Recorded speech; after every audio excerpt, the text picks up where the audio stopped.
So that's a 72 watt. That is a 900 watt. That's about as good as it gets right there. Today at Gadget Class, I'm reviewing a 52-inch curved light bar by AutoFeel. This is actually a pretty nice light bar, and it's a step above some of the ones you get all over eBay and Amazon. One of the main differences is that it's got 4 rows of CREE LEDs. The central section is a 150-degree floodlight, and then on each of the ends they have 30-degree spotlights that just shine out at a 30-degree angle. So you get flood and spot in one light, and the fact that you're getting 4 rows there and 2 rows on the spotlight, most of the ones I've seen, like a lot of your cheaper ones, you just have 2 or 3 rows of CREE LEDs. That's got 4 rows all the way across. Pretty bad mamma jamma there. They do give you a pretty good wiring setup. It does have a relay driven on-off setup. So you just mount this this little button in your cab, and it sends power to the relay that then turns it on and off. My only concern on the wiring part of things is, you know, all those CREE bulbs, they're drawing well over 40 amps, and look how thin the wires are.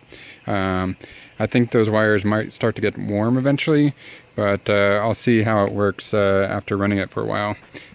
You would think they would need a little bit heavier gauge wire to run that many watts. This is 900 watts, 52 inches, and it does work pretty well so far. Nice and bright.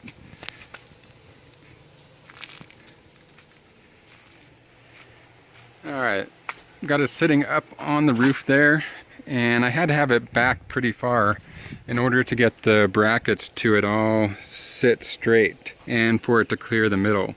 But I'm a good 1/2 inch up on these magnetic mounts here.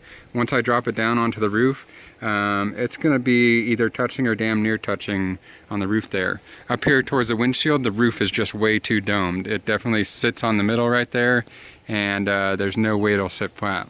But here, you can see that curve there. I am definitely going to have to bend that bracket to match the angle of the roof, and even then it's going to be kind of wonky. So all in all, I think it's a good quality light bar.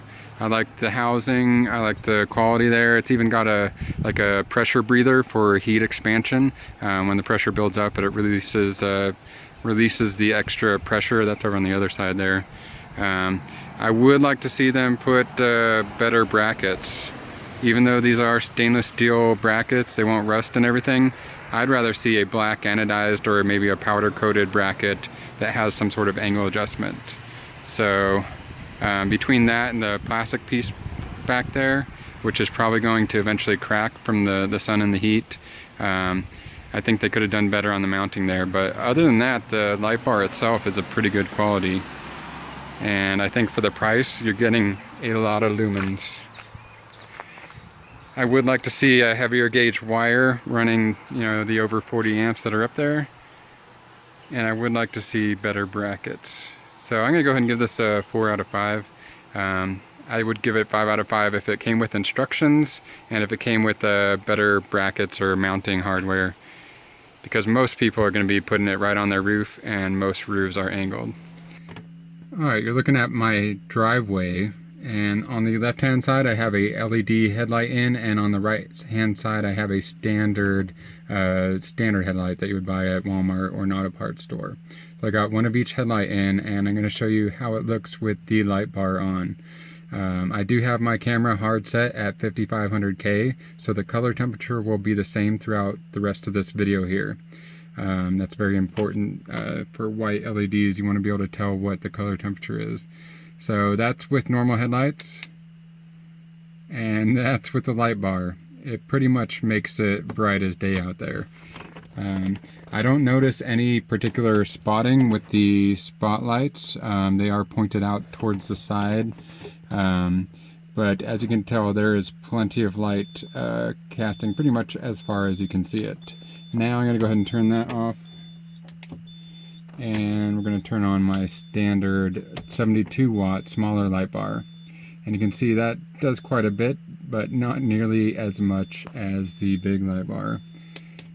So that's both of them together. It's pretty much too bright to look at. It hurts your eyes.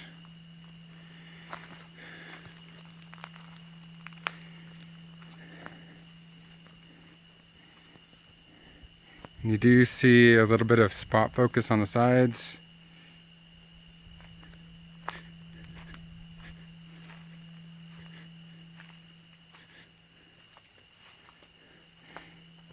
And you can see that's a standard headlight. Point down. And pretty dim in comparison to the actual light bar. I can't even look at it directly.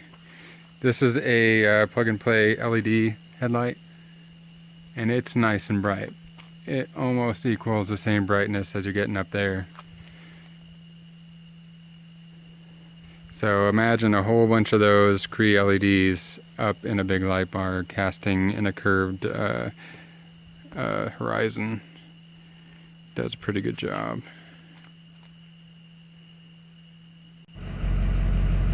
Alright, I'm going to do a quick driving test here. That's my standard headlights on a backcountry dirt road. That's with a light bar. Night and day. Night and day.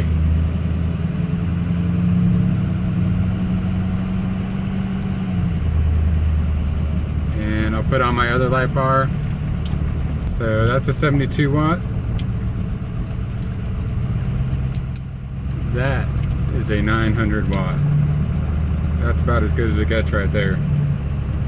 Make sure you hit the like button and subscribe to the channel, and make sure you check out my Super Duty channel, and I'll put a full long-term follow-up review video here in a month or two.